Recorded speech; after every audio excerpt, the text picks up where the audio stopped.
Every day you wake up, you get a new chance.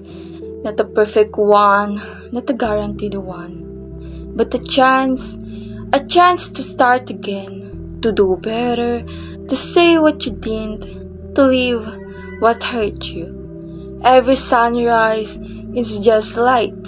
It's forgiveness. It's the word saying, try again. You don't have to have it all figured out. You just have to show up. And maybe today, you fall again. Maybe it's hurt again. But maybe, just maybe, you'll take one step you could take yesterday. You are not your past. You're not stuck. You're still becoming. So, take a breath.